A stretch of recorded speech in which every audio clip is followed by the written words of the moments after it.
I was born and raised in New Orleans, Louisiana, in a very mixed race, mixed income community. I had Black friends, white friends, Asian friends. It was like the Disney Channel.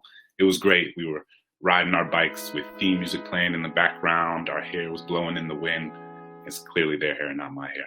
And my dad would always say, he's like, I love that you have such a diverse group of friends. That's why we sent you to this school. That's why we moved to this neighborhood. But you have to understand that the implications for the decisions that you make might be very different for you than they are for your other friends. And when you're a kid, you don't really understand that. You're just like, you're the mean dad. You're the strict dad. Why can't you be more like Tommy's dad? And he's like, Tommy don't live in this house. And then he walks away very dramatically because he was watching too many Denzel Washington movies, but that's another story. And so my sense of who I was always made clear to me, and it was amplified in New Orleans because I grew up in a city that was majority Black, but it was also surrounded by Confederate iconography and slaveholding iconography everywhere.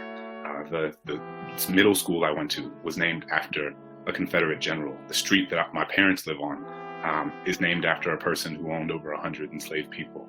The street that I took to get to school every day was named after Jefferson Davis, the president of the Confederacy. And so I was surrounded by this sort of story and this memorialization, this iconography of the Confederacy in a way that always felt strange to me. But when I was young, I didn't really have the language to name it and to understand it.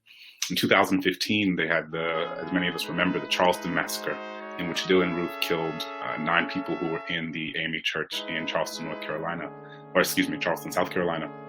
And in 2015, the city of New Orleans decided that it was going to remove several prominent Confederate statues in the city. And in 2017, they took those statues down. And when that was happening, I was thinking a lot about my childhood in New Orleans. And I was thinking a lot about the ways that the Confederacy was actually memorialized in far more robust and prominent way than the institution of slavery itself.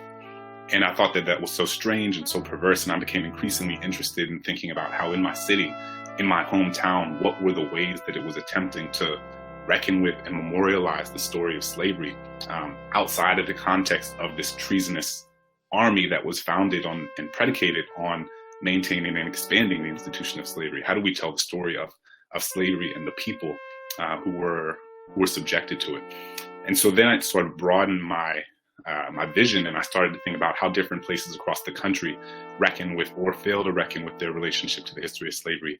And that's what ultimately led me to writing this book.